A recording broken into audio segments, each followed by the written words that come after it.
Hey guys, welcome back. Today we're going to talk about all of the books that I read for all of the prompts for my local library's reading challenge. If you're new to my channel, you may not have heard that in 2024 I ended up doing the reading challenge that my local library puts on. And for their challenge, they have 116 prompts to read from, and you have to pick one book for each prompt. Well, it is only November. It is only November. It is only holy fuck, I can't say November. It is only November 15th, and I have finished my reading challenge. I couldn't be more excited. At the beginning of the year, I started doing like reading prompt, like TBR basket style videos. That was a really fun way to tackle some of these prompts. I also did a mid-year check-in to kind of see where I was at with all of the prompts and just make sure I was on pace to finish them all. But since then, some of the books that I had set for specific prompts did get shifted around a little bit because either it helped me free up a different prompt, or it was a better pairing, or I needed to move things around because I couldn't find a book for something else, but then I realized that this other book fit better, or whatever the reason was, there was some shifting around. But before I share the list, I did want to share a few things that I learned by doing this challenge. First, I would absolutely do this challenge again. It was so much fun. I felt that in a lot of ways it opened me up to new genres or new authors. And I think that I read some books I probably wouldn't have read otherwise if it didn't fit this prompt, which was a really fun experience. If I wasn't going to be changing up my goals for 2025, I probably would sign up to do this one again. And I think that in the background, I might consider just seeing what I ended up reading and seeing if they fit any of the prompts, and just kind of see where I'm at for that. And just kind of checking in at the very end of the year, but not making it a priority to read every single prompt. One negative aspect of doing this reading challenge is that you do end up reading to fit specific prompts, and sometimes that seems to take priority over reading books that you really wanted to read. And I definitely don't recommend that or feel that that is a good way to choose books, because you can really find yourself in a reading slump if you're really picking up books that you're not enjoying, or if you find yourself reading a bunch of mediocre books that you're just really not that passionate about. I was also really surprised as it came towards the end of the challenge, when I started just dwindling away to like 10 left prompts, 5 left prompts, all the way down to the last 2 prompts, which ones I still had yet to find a book for. Some of the prompts are really easy to find books for, and then there were some that I felt were going to be really easy but ended up being a lot harder than I thought, and then vice versa. There were some that I thought were going to be really hard to find a book, and then they ended up being really easy. And I found there were so many books to fit with that prompt, so I could easily find something that I personally was really interested in.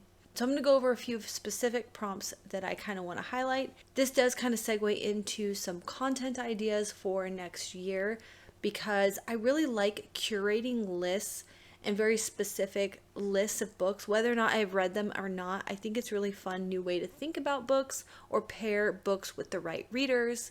Plus, I know a lot of people like to do reading challenges, and you need some more recommendations, or you just need more ideas for books that fit specific prompts or themes that you're looking for. So if that's something that you're interested in, let me know what you think. You can also subscribe to my channel and click the bell so that you can be notified when I post new videos.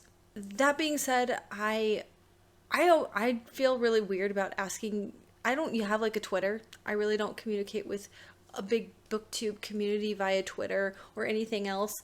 It's all through my description box. Not my description box.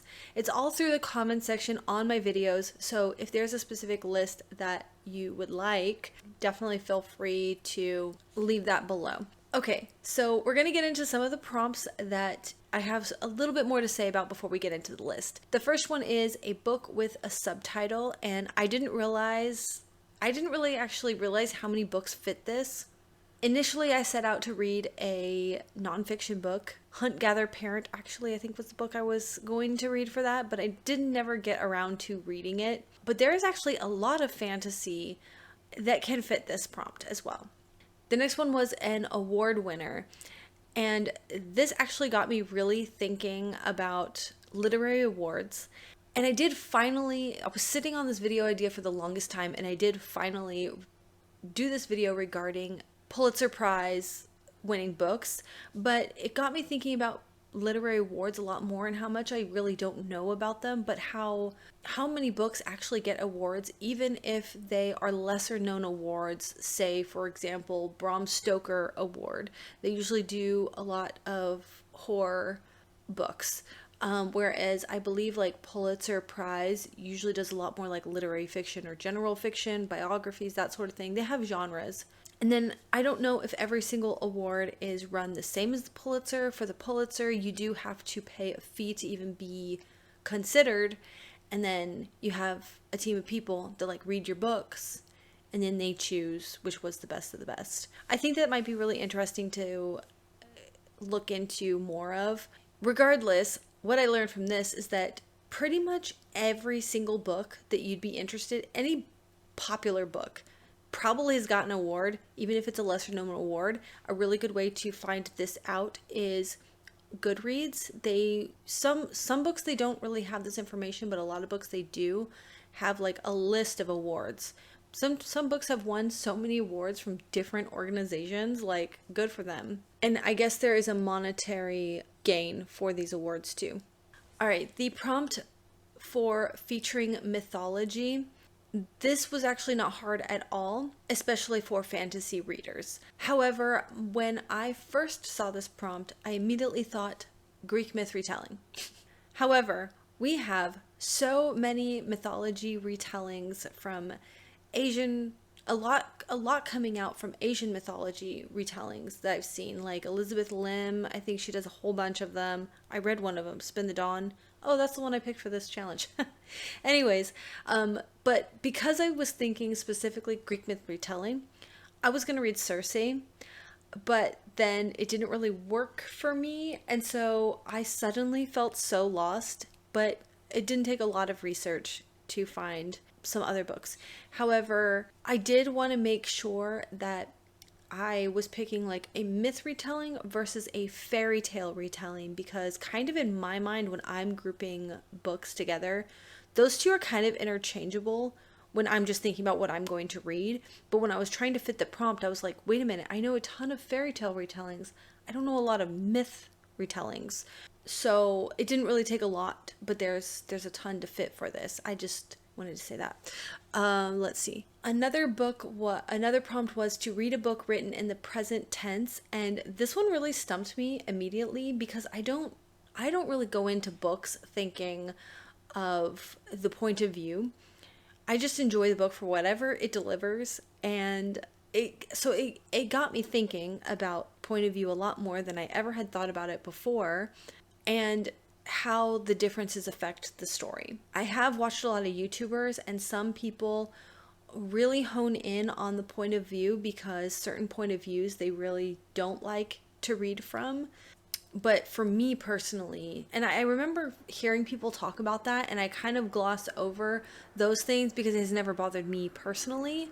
So I did have to do some research to figure out what books fit this, because I really didn't.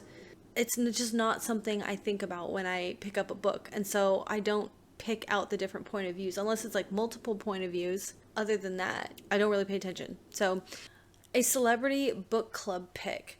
This is territory that I really feel that I'm not familiar with at all.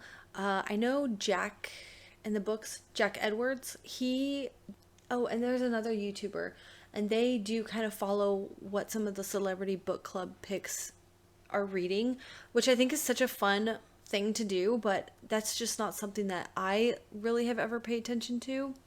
I notice a lot of like the Oprah Winfrey book club. I just don't think that her club really reads a lot of books that I'm particularly interested in. And then I didn't know how many others were out there. I know Reese Witherspoon has her own book club, but I guess again it got me like thinking of, well, how many other celebrities have their own book clubs? And are there any like fantasy centric ones? Because I think the Reese Witherspoon one reads a lot of like literary fiction or fiction books too. So let me know if there's a celebrity book club that reads more fantasy. I would love to know which one that one is. So yeah, I definitely had to do some research on this one. I went and did a few Google searches over periods of months to kind of see that are interesting to me, and then whatever. That's how I did it. So I scrolled through on several different occasions, several different periods before I really found anything. The book I ended up picking for it ended up getting shifted.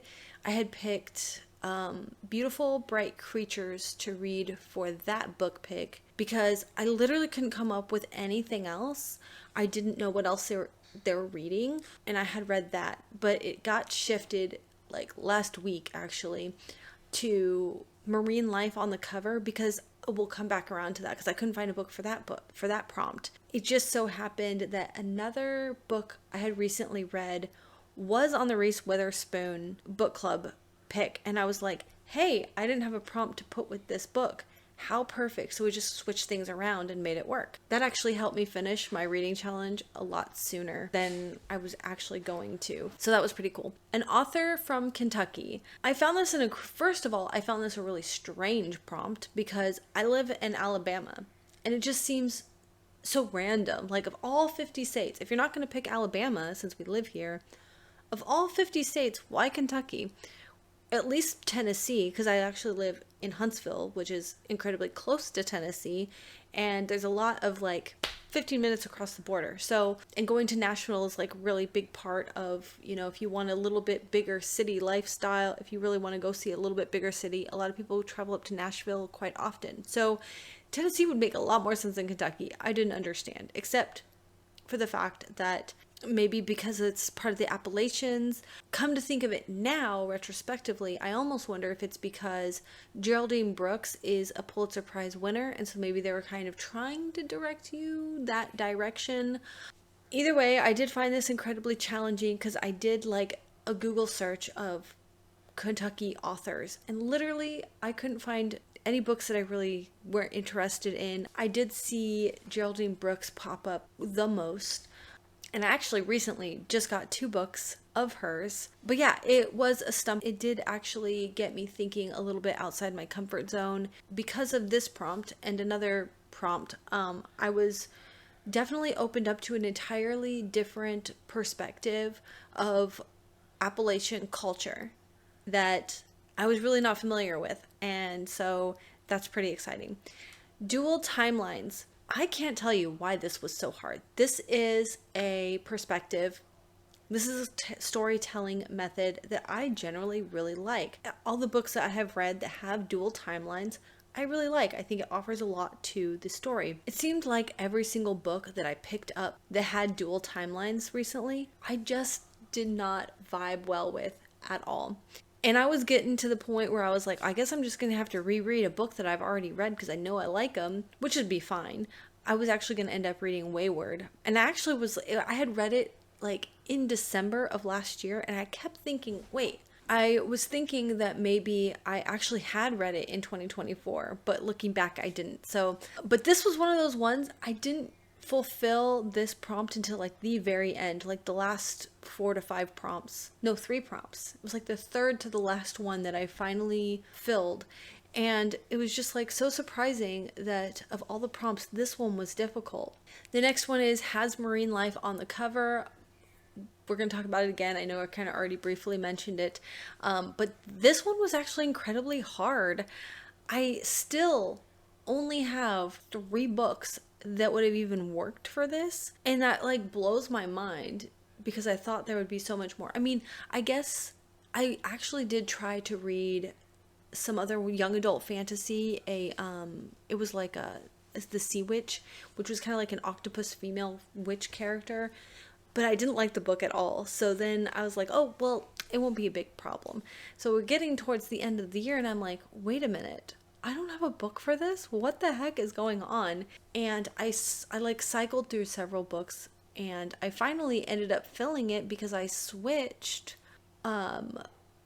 beautiful, bright creatures into that slot. But yeah, I did have one other book that I was very positive that I was going to end up enjoying. It has like a whale on the cover.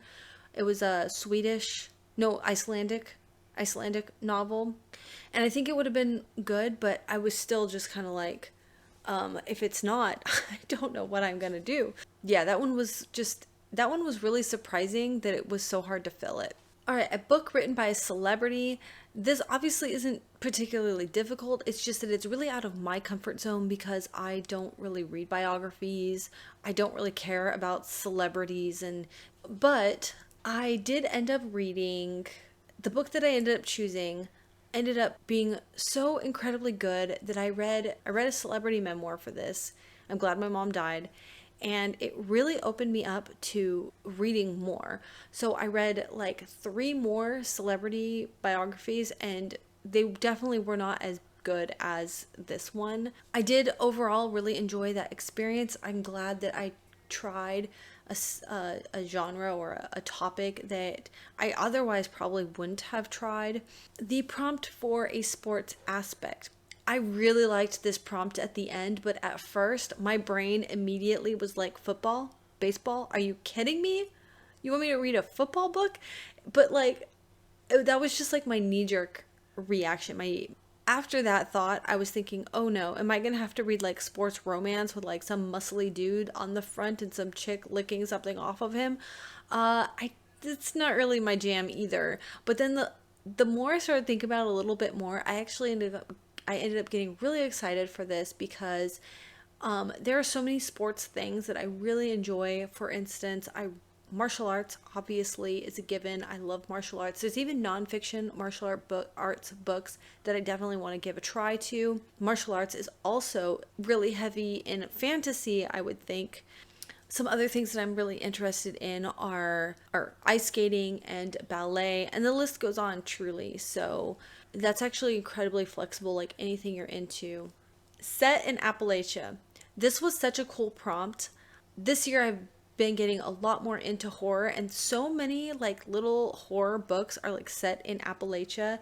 And I also learned that the Appalachian Mountains are a place that is it seems like it's its own culture of its own in the United States, which I felt that I was pretty well versed on the United States, you know, and all of our different regions and states and all that kind of thing. But the Appalachians is something that I have never really thought that much about. There are so many like myths and folk tales, a different way of living that comes out of the Appalachians that I find so fascinating now. So this was a really fun prompt to kind of open that door for me, and now I'm really excited to learn more about it and read a lot more books that are set there. Has a month in the title, and I literally cannot believe how difficult this prompt is becoming to read. I think it's just, I don't know what it is. It's like partially because I'm having a hard time getting my hands on specific books that I really want out of this, and I could get my hands on some audiobooks, but I checked out Ray Bradbury's October Country on audiobook, and I just couldn't connect to it, so that was a no-go. I know that there is the September House, but for whatever reason, I just wasn't vibing with it. Oh, Geraldine Brooks, as mentioned before, she has a book called March. Again, at the time, it didn't really sound... Oh, no, that's what it was. So March is actually a kind of a retelling of the March sisters from Little Women, but I haven't read Little Women, and I don't think you can go and read that book without reading Little Women. That was kind of a no-go. And then what else? Yeah, I don't know. I kept coming up completely dry on books to read that have a month in the title. I realized much later on, I also have a book called April 13th, which is by a Chinese author, and it's really small too. But yeah, I guess I'm just more surprised that there weren't more options. I also tried 10,000 Doors of January by Alex E. Harrow, and I was so excited to read that. I was like, oh yeah, she wrote Starling House, like she writes magical realism, gothic kind of tales that are, you know, whimsical or whatever. So I was really excited about that. I'm like, oh, this is gonna work. This is gonna work. I got into it. I could not finish it. I thought it was such garbage. I could not read that book. So yeah, that was surprisingly difficult. Read an author with a hyphenated last name. And initially I was like, Sylvia Moreno Garcia, absolutely my favorite author. I even have 2 books on, I had at the time, I had 1 book of hers on my shelf. But then throughout the year, I acquired 2 more books by her. And then I checked out 2 of her audiobooks. And wouldn't you know, I thought she was my favorite author, but none of those books really worked for me. I did end up reading 2 of those books, but they weren't great. What happened? I ended up reading a completely different author for that challenge because I ended up fulfilling that challenge earlier before I read all the Sylvia Moreno Garcia books. Either way, that was surprising. That was a wake-up call that somebody I thought was my favorite author actually isn't, just because I liked 1 book. Another one is an alternative history. For whatever reason, alternative history, I just felt like I wasn't sure what that was, right? Oh my god, my kid's popping popcorn now. Alternative history also ended up being really difficult to find. There are a lot of options for it, but it did really have me scratching my head. It was, however, a little bit easier to find than Lost Civilization, and I put these 2 together because I do feel like they're so closely related in a way. For Lost Civilization, I ended up looking up ancient civilizations, like from the History Channel or whatever, like the website, using those keywords to find books that fit. I realize there's also a lot of options, especially if you want to go the nonfiction route, but I think I was trying to align several different things into one ultimate goal. And so I probably ended up making it a lot harder for myself than it needed to be. Either way. Also, I think that ancient civilization and lost civilization can't always be together the same thing, but whatever. I think also it just takes a bit more effort to find the right books too, and that's kind of probably where I'm coming from too, is it's not like they're not there. I think it just takes a little bit more effort. Obviously going the nonfiction route would have been the very most obvious option, but my brain was like stuck in Fantasyland, so it wasn't obvious to me at the time. All right, satire. I ended up reading a book that's not technically a satire, but I thought it was funny, and apparently I was really stumped on this one. I don't know why. There were some satires, but I just really wasn't in the mood to read them. And then a loved one's favorite book. I just wanted to say a few words about this one because it was such an amazing way to connect to the people that I care about, because I'm always reading a lot of books with booktube or because of booktube, because of Perfect Strangers. This one really got me thinking about reading books and connecting with people that I live with that are in my household. So I ended up reading my son's favorite book, Jurassic Park, but I actually also read Warriors. He's gonna bite my head off if he catches me saying that the wrong way. I also read a book, Warriors, which is like about these warrior cat clans, and it's definitely a middle grade book, but I also read that because that was my son's favorite series. And I also read my husband's favorite book, and I want to continuously do that. So next year I'm going to be picking a couple books that my mom really likes, because I'm going to be spending a lot of time with her this summer. So I'd like to read some stuff that my mom likes, and then we have something we can talk about. And I think that is so cool. Okay, I obviously need to deal with the lighting here. It's getting quite dark. So I will be back and we will get into the actual books that I read for every single prompt. Do you want to do that color? Alexa, turn library light to peach. What looks nicer? I guess that looks nice. Okay. Yeah, that's a good one. Okay, I'm trying to relax a little bit. City Library Reading Challenge. I don't want to, this is a long list. We're going over 116 books plus everything I already talked about, so I don't really want to make this video so incredibly long by talking about what each of these books are about. Yeah, no, that's just gonna be way too long. I apologize. For some of these books, I don't have the authors, but I don't think that it matters that much. I watch a lot of YouTubers who really don't say who the author is, but I am going to have pictures of the books that I'm talking about, actually, for the first prompt. Prompt number 1, title starting with M, Mirage. 2, a title starting with the letter C, Crenshaw. A title starting with the letter P. Persepolis. I actually ended up reading volume 2. I had already read volume 1 a long time ago. So read volume 2. This is a graphic memoir by Marjane Satrapi. Question number 4. A title that starts with the letter L.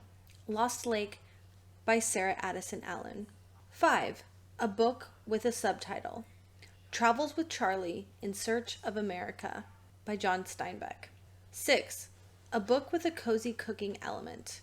Accidental Magic by Iris Beaglehole. This is the first of a series that was on Kindle Unlimited. Dystopian fiction. Fahrenheit 451 by Ray Bradbury. 8. An award winner. Olive Kitteridge by Elizabeth Strout. 9. A comfort read. For this, I put Spy Family. I did end up reading about 5 of the mangas. Because I read 5 of them, I also used Spy Family for 1 or 2 other prompts also. So, sorry, not sorry. But yeah, Spy Family for comfort. Yes, it's so cute. 10. Featuring mythology. We were talking about that earlier. Spin the Dawn by Elizabeth Lim. 11. An enemies to lovers plot. Divine Rivals by Rebecca Ross. 12. Has an element of science fiction. Thunderhead, which is the second in the Scythe trilogy by Neil Shusterman. 13. Written in present tense. The Lost Daughter by Elena Ferrante. This is the first Elena Ferrante book that I read, and I did really like it. 14. A celebrity book club pick. Starling House by Alexi Harrow is actually on the Reese Witherspoon celebrity book club pick. 15. Has books on the cover. The 13th Tale by Diana Sutherland. I think that's what her name was.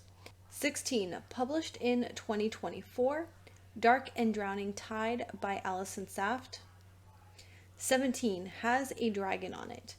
Kenny and the Dragon by Tony DiTerlizzi. 18. A debut novel. Vampires, Hearts, and Other Dead Things. I forgot the author. I actually read 2 of her books. Her last name's Furston. That's what it is. But I read 2 books by her this year. 19. By an indigenous author. The Only Good Indians. 20. A romance. Belladonna. 21. Adapted to screen. Spy Family. I put Spy Family Volume 4, but another Spy Family one because, yes. 22. A western.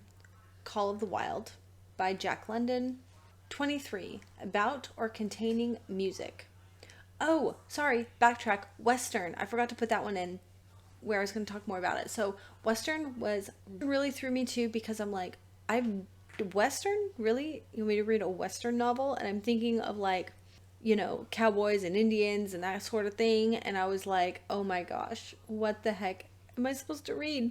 It turns out there's a lot of Westerns and even classic books that are quite popular. I think like Call of the Wild, which is considered a Western. I did end up purchasing Lonesome Dove, which is a Pulitzer Prize winning book, and now I'm actually really excited to read some more Westerns. But I think that I read this other book it's in the Gold Seer trilogy, and it's a fantasy, and I think that also would have worked for a Western because it takes place during like the Gold Rush, and it follows the Gold Rush. I don't know if that's... Either way, it's like tales and stories of the life in the West. So I think that also would have worked, but I ended up using Call of the Wild. Either way, I'm really pleased to have this whole genre of books kind of opened up to me because it's an area of books I really never thought I would ever read from. 23. About or containing music. For this, I read Plie by Jane Washington. This is actually a romantasy pick. It was on Kindle Unlimited, and I can't tell you, this book is going to come up again as a favorite. I can't talk about it here because we'll be here all night. 2024, set in fall. Throne of Glass by Sarah J. Maas.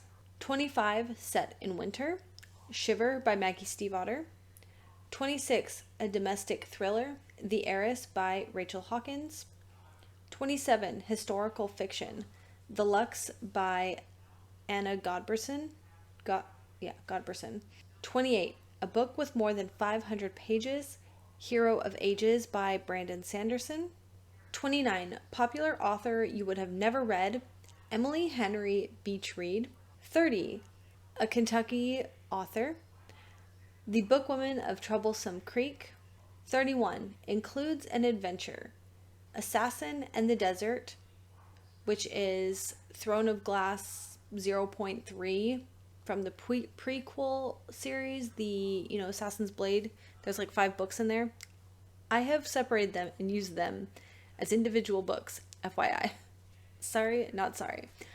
Assassin in the Desert, that's when she gets exiled to the desert, and it's this really grand adventure. It's a really good short story within the Throne of Glass canon, so within the Throne of Glass stories, I really liked that one. 32. Has a mammal on the cover. Oh my god. This one's funny because I kept thinking animals, bears, tigers, whatever. And I'm sitting there and I'm like, what am I talking about? A human is a mammal. So we went with Unfiltered by Lily Collins. That was super easy to fill, and I was like making it so much harder than it needed to be. 33. Dual Timelines. Oh yeah, this one I needed to edit. This one I read The Ballerinas. I forgot what the author's name is. I literally just finished it. 34. Courtroom Drama. The Trial of Lizzie Borden. 35. Has an element of time travel. Before the Coffee Gets Cold. 36. A Creature Feature. For this one, I used Madman's Daughter by Megan Shepherd. This is a retelling of Dr. Moreau's Island. I can't think of the actual title. I'm so sorry. But the old classic tale of Dr. Moreau. He's a mad scientist, messes with animal and human DNA and all that kind of stuff. 37. A title with more than 5 words in it. A Prayer for the Crown Shy by Becky Chambers. 38. Single word title. Foster by Claire Keegan. This book was so incredible for being so short. So impactful. 39. Set during a holiday. Long Live the Pumpkin Queen by Shay Earnshaw. 40. Judge a book by its cover. Splintered by A.G. Howard. And the judgment is, I wasn't sure how to interpret this book. I guess you literally interpret it however you want. Either judge a book by cover being like, it's so beautiful, it's going to be amazing, or this book is really good, or this has the ugliest cover. However you want to interpret it, I guess. Either way, for me, part of my interest in Splintered was definitely the cover art, especially when you get further down. I thought this book was going to be something different than it was. I thought it was just like kind of very much more like whimsical and everything like that, and it really led me to believe that it was something different than it was, and I really didn't enjoy this book. But I really wanted to because the cover is so beautiful. That happens way too often to me, I think. And now it's suddenly occurring to me why marketing puts so much effort into their cover designs, because how many people let the cover art influence their expectations of a book? Exactly. I'm starting to think maybe a blind date with a book would be a really good option, because then you just take that element out of your decision of reading a book. But once you open the package, then you see the cover. So then does it change? I don't know. 41. Published in the 90s. The Girl with the Pearl Earring. 42. Has marine life on the cover. Remarkably Bright Creatures. 43. Final book in a series. The Last Legacy by Adrienne Young. 44. A book with library in the title. The Library of the Dead. 45. A person facing away on the cover. Entwined by Heather Dixon. 46. A book with a number in the title. 5 Broken Blades by Mai Corland. And this one I was also making way harder than... Now this is really easy prompt to fulfill, but I kept thinking actual numerical numbers, and I completely, for the longest time, completely skipped over, long form numbers, like spelled out, O-N-E-T-W-O, you know what I'm saying? I thought it was like actual having to be numerical numbers. So Yeah.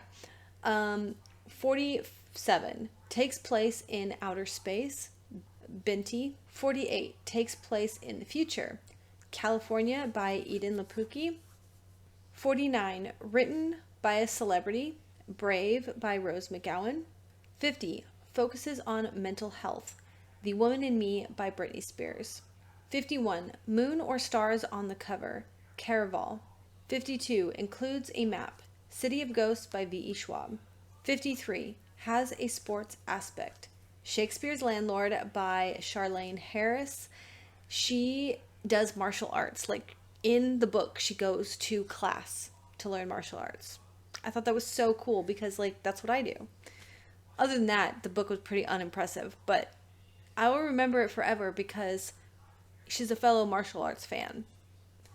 54 set in the summer. Tower of Dawn by Sarah J. Maas. 55 title doesn't include the or and. Recitative by Toni Morrison. 56 Flora on the cover. The Last Tale of the Flower Bride. 57 includes a fantastical creature. In Calabria by, I forgot what his last name is.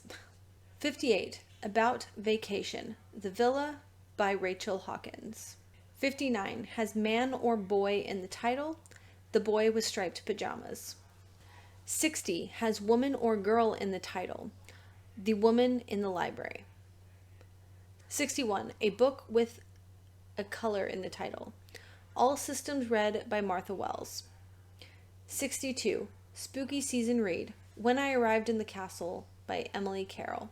63 a classic. Moonstone by Wilkie Collins. 64 set in Appalachia.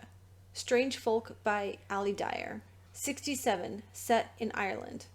Angela's Ashes by Frank McCourt. Now technically this is set in the United States. However, a huge part of the narrative is talking about their homeland in Ireland. I think it works.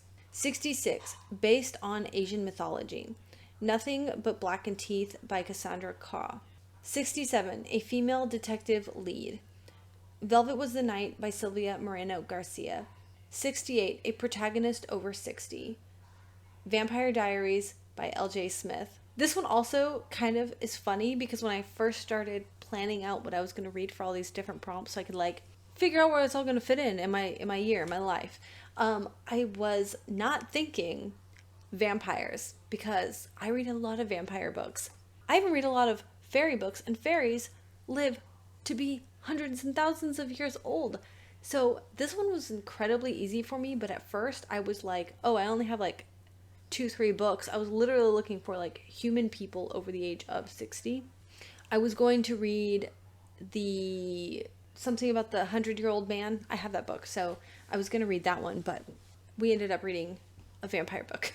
69 a survival story. Heir of Fire by Sarah J. Maas. This is another one that's incredibly easy to find because pretty much everyone's on some sort of survival mission, right? It's human nature. So 70 set during a historically significant event. Treasure Island. 71 has a month in the title. I didn't fill it out yet on my chart, but for this one, it's a graphic novel called October Faction. It's so good. It's about a family of like monster hunters, and the illustrations are like so gruesome and dark and gritty and just like so good. It's like really thin lined ink. I'm gonna take a picture. I'm gonna put it in here because yeah. 72 has an item of food in the title. Snow Glass Apples by Neil Gaiman. This is also a graphic novel. 73 read 3 books with the same author. So sorry, my bad. 73, 74, and 75 are to read 3 books by the same author. This was great. I read a trilogy, the Last Hours trilogy, Chain of Gold, Chain of Iron, and Chain of Thorns by Cassandra Clare. 76 retelling of a classic. The Dark Descent of Elizabeth Frankenstein by Kristen White. 77 retelling of a fairy tale. How do I not have a book for this? Retelling of a fairy tale. When I figure it out, I will put it right here. Da, da, da. 78, includes a ghost. Doll Bones by Holly Black. 79, has a person's name in the title. Galatea by Miller. Miller's her last name. 81, has been on your TBR for more than a year. The Hazelwood by Melissa Albert. 82, a book that might make you cry. Assassin and the Underworld, which is Throne of Glass .5. So it's the last one in the Assassin's Blade prequel book. It didn't actually make me cry, but it could have. I've heard that it's really sad. So, 83, involves a crime. Spy Family, again. 87, or no, sorry, 84. 84, an author that has a hyphenated last name. The Forest of Night by Amelia Atwater Rhodes. 85, author's first name is initials. A House with Good Bones by T. Kingfisher. 86, has an orange or black cover. Crown of Midnight by Sarah J. Maas. I'm telling you, I got so much mileage for these prompts out of my Throne of Glass reading. It's been really good. 87, has a green or red cover. The Daughter of Dr. Moreau by Sylvia Moreno Garcia. 88, deals with grief. I'm Glad My Mom Died by Jeanette McCurdy. 89, a book that everyone is talking about. In the Company of Witches by Orly Wallace. 90, a book you know nothing about. If You're Not Yet Like Me. This was a short story. 91, an amateur sleuth. Cruel Illusions. Also by that other author who wrote Vampires and Other Dead Things, Furston. 92, Set Somewhere Cold. Crave by Tracy Wolff. 93, With a House on the Cover. 7 Empty Houses. 94, On the Lucky Day Shelf. This was the last one to fill. I did it in a vlog. We talked about the very last 2-3 books on this challenge in this last vlog that I just finished. I went to the main branch library, the main library branch. I walked around that library forever. I sat down at the table, did some reading. They even have their own little bookstore that didn't open till 12, so I was kind of biding my time so that I could go in there. I went and asked. There's 2 information desks because it's 2 stories. Actually, there's 3 stories, but there's only 2 stories available. So there's 2 stories at this library. There's information desks on both of them. And I went to both of them. I said, hey, do you guys have a Lucky Day shelf? And they're like, huh? What is that? So I'd explained to them it's from the library's reading challenge. And so then they directed me to the other counter. And they're like, well, they usually handle all the the reading challenge. So I go and ask them, and she had no clue what I was talking about. So I went ahead and took liberties to just pick a new release that I read, and I picked Cackle by Rachel Harrison. Because I think, so the idea of a Lucky Day shelf is that they are new releases, they're highly sought after, they won't put holds on them, and they just put them out there, and then it's like luck of the draw what they have at any given time. So it's going to be different every single time that you go. And I think that that's because they're generally new releases and they don't have that many copies of them or whatever. So I did the best. And I don't know why part of this is because I was using these prompts to make content for my YouTube channel, but in perspective, they are absolutely not going to go through and review people's selections for these books and like double check and make sure that they fit. This is all for me. So I could have picked anything at all for probably most of these, and they would have not given a crap about it. Because what happens is that anyone who finishes it, you turn in your little thing, and it's supposed to like go into a drawing of, I think it goes into like a drawing, and you can get like a prize or something. And they've been doing monthly prizes throughout the year on Facebook, so that's been kind of cool. 95, a picture book. I picked a graphic novel called The Park by the author Zarate, I think that's his last name. 96, translated into English, The Woman in Uruguay. 97, Set in a Small Town, Black Sheep by Rachel Harrison. 98, About a Marriage or Relationship, and this was a nonfiction self-help book. Unlocking One Another, a Guide to Communication. This has like 2 different covers. It was really weird. It was, I think it was on Amazon Unlimited, Kindle Unlimited, and it was a really quick read. It was pretty good. 99 Alternative History. I picked A Thousand Pieces of You by Claudia Gray. This was really interesting because the way it achieves this alternate history is you have like the main characters that you're following in one reality, and they have some sort of device that can take them to like a parallel universe, and they have to travel to these different parallel universes to fix something because of something that happens. Yeah, I don't know, but I thought it was pretty fascinating. 100, A Satire, Mr. Magic by Kristen White. 101, Light-Hearted, Sorcerers and Secretaries, which is a manga by Amy Kim Ganter. This was so cute. It kind of feels like a Harry Potter. I think she really likes Harry Potter. The illustrations were incredibly adorable because she's got like this little imaginary friend that's talking to her, and like her reactions and the way like puffs out of her book and stuff like that are just so funny. 102, A Collection of Short Stories, Vampires Never Get Old. 103, Spans Decades, Pachinko. 104, A Spy Novel, again, Spy Family.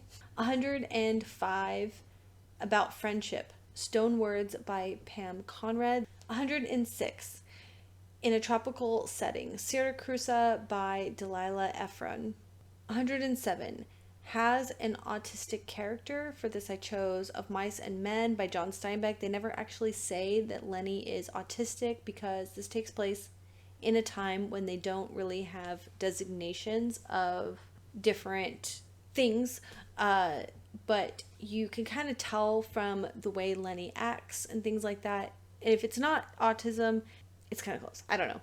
108, About a Lost Civilization, Gods of Jade and Shadow by Sylvia Moreno Garcia. 109, With or About a Horse. I picked Assassin's Blade. I was looking for a lot of books. I should have put this one as a talking point too, because I was really stumped by this. I was like, a horse? Are you kidding me? Like Black Beauty? I can't read Black Beauty. I read that when I was a kid, and it gave me, I just can't. What is wrong with all of these children's books and wanting to write about harming animals? There was too much abuse to Black Beauty that I couldn't take it, and I couldn't take it today. So, yeah. One other really good option would have been Seabiscuit. I almost got a copy of this, but it would be out of my comfort zone, but I've also heard that it's an incredible book, and it really talks about, the lifestyle of jockeys and stuff like that, and like, a lot like the ballerina lifestyle. They will do anything to stay small because of winning their races and stuff. Like, there's so much into it. I've heard some things. So anyways, I did end up going with Assassin's Blade because throughout the stories, they're always throughout Throne of Glass, but in particular Assassin's Blade, the Asturian horses are a really big highlight, specifically in one of the stories. I think it's the desert story. Either way, I already used that one, but it's kind of littered throughout the whole Throne of Glass series where they mention the Asturian horses, so I'm using it. 110, Set on an Island, Traveling Cat Chronicles. 111, A Coming of Age Story, A Psalm for the Wild Built by Becky Chambers. 112, by multiple authors. The Ravens was written by Morgan. I put Morgan and Paige. You can see it on the cover. 113, A Loved One's Favorite Book, Jurassic Park by Michael Crichton. This was my son's favorite book. 114, Nonfiction, Embroider Your Life. 115, Dark Academia, An Education in Malice. 116. Title includes the word leap or year. And I read The Year of the Hare by Arturo Pasolina. And that concludes the library reading challenge. I had a lot of fun with this. I learned a lot. I'm so glad I did it. Now that I have been talking so much, my throat is dry, and I'm going to have to get ready to go pick up my son here very shortly. So thank you all so much for watching. I hope that you enjoyed this. What kind of reading challenges do you participate in? Let me know. And I'll see you soon. Bye.